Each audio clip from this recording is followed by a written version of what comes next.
जय शिवराय मित्रांनो. आज आपण एक अतिशय महत्त्वाची माहिती समजून घेणार आहोत. पीएम किसान सन्मान निधी योजनेतील अनेक शेतकऱ्यांचे हप्ते अलीकडच्या काळात बंद झालेले आहेत. काहींचे आधीचे हप्ते थांबलेले आहेत, तर काही शेतकऱ्यांचे पुढील हप्ता मिळेल की नाही याची चिंता लागलेली आहे. म्हणूनच आजची माहिती प्रत्येक शेतकऱ्याने शेवटपर्यंत समजून घेणं खूपच गरजेचे आहे. राज्यात 20वा आणि 21वा हप्ता वितरित होत असताना मोठ्या प्रमाणात लाभार्थी अपात्र ठरवले गेले. साधारणपणे 2 लाखापेक्षा जास्त शेतकऱ्यांची नावे यादीतून वगळण्यात आली. यामागचं सर्वात मोठं कारण म्हणजे एकाच कुटुंबातील एकापेक्षा जास्त जणांनी या योजनेचा लाभ घेतलेला असणं. कुटुंबात म्हणजे पती, पत्नी, 18 वर्षाखालील मुलं. मात्र अनेक ठिकाणी असे आढळून आले की प्रत्यक्षात एकाच कुटुंबातून लाभ घेतला जात असतानाही काही शेतकरी संशयास्पद लाभार्थी म्हणून यादीत टाकले गेले. अशा शेतकऱ्यांचे हप्ते थांबवण्यात आले आहे. तर यासाठी आता काय करायचं? जर तुमचाही हप्ता याच कारणामुळे बंद झाला असेल आणि प्रत्यक्षात तुम्ही पात्र असाल, घाबरण्याची गरज नाही. यासाठी फिजिकल व्हेरिफिकेशनचा अर्ज भरता येतो. आता तुम्ही विचार करत असाल की फिजिकल व्हेरिफिकेशनचा अर्ज काय असतो? तो कुठं भरतो? आणि याच्यासाठी कुठले डॉक्युमेंट लागतात? तर चला मी पूर्ण प्रोसेस तुम्हाला सांगतो. ही फिजिकल पडताळणीची मोहीम अनेक वर्षापासून टप्प्याटप्प्याने राबवली जात आहे. यामध्ये काही टक्के लाभार्थी तपासणी केली जाते.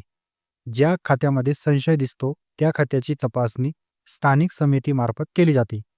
ग्रामसेवक, कृषी सहाय्यक आणि तलाठी यांच्या माध्यमातून ही प्रक्रिया पुरी केली जाते. तपासणीनंतर जर शेतकरी पात्र ठरला तर त्याचा हा लाभ पुन्हा सुरू केला जातो. लँड सीडिंग आणि जमिनीच्या नोंदींची खातरजमा केली जाते आणि त्याच्यानंतर ती प्रक्रिया केली जाते. यासाठी एक विशिष्ट अर्ज भरावा लागतो.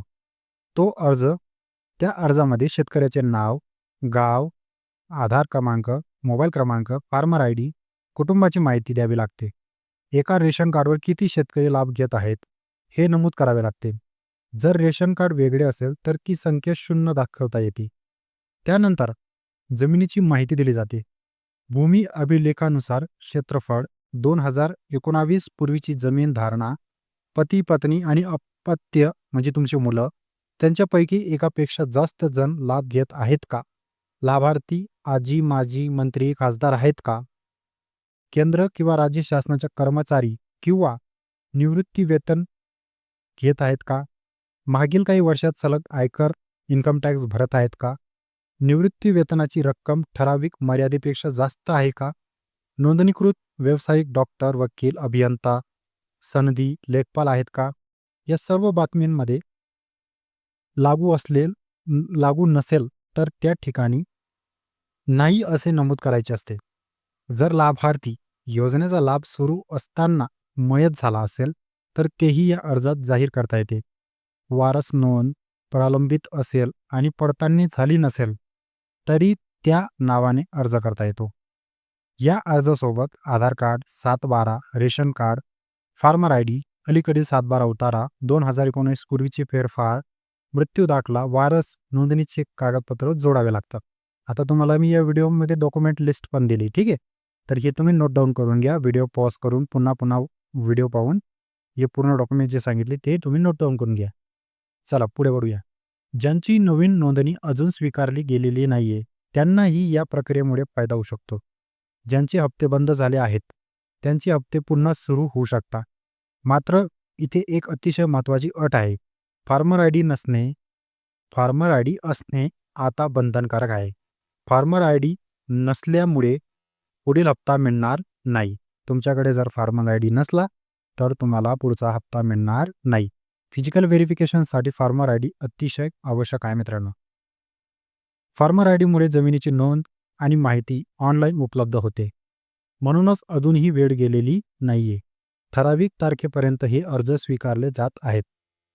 यानंतर पुढील हप्ता वितरित होणार असून यापूर्वी पात्र ठरणाऱ्या शेतकऱ्यांची माहिती राज्य सरकारकडून पुढे पाठवली जाणार आहे.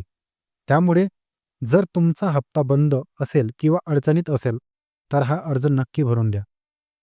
आधी फार्मर आयडी काढून घ्या आणि सर्व कागदपत्रे जमा करून हा फॉर्म भरून द्या. ठीक आहे. आता तो फॉर्म कुठं जमा करायचा? तर तुमच्या गावाच्या तो तलाठी आहे तुमच्या जमिनीचा, ठीक आहे. तुम्हाला तुमच्या गावाशी शिवारचा जो तलाठी आहे किंवा कृषी अधिकारी आहे त्यांच्याकडे हे अर्ज जमा करायचे आणि तो अर्ज पण तुम्हाला तिथंच भेटून जाईल. तर अशाच माहितीसाठी चॅनल सबस्क्राईब करा. फेसबुकवर पाहत असाल तर फॉलो करा. काही तुमचा प्रश्न असेल तर मला Instagramवर मेसेज करा. Instagram आयडी पण सेतू केंद्र आहे. आणि आपण अशाच रोज अपडेट घेण्यासाठी चॅनल सबस्क्राईब करा, बेल आयकॉन प्रेस करा, लाईक करा व्हिडिओ. माहिती तुम्हाला आवडली असेल तर भेटू आपण नवीन व्हिडिओसोबत. तोपर्यंत धन्यवाद.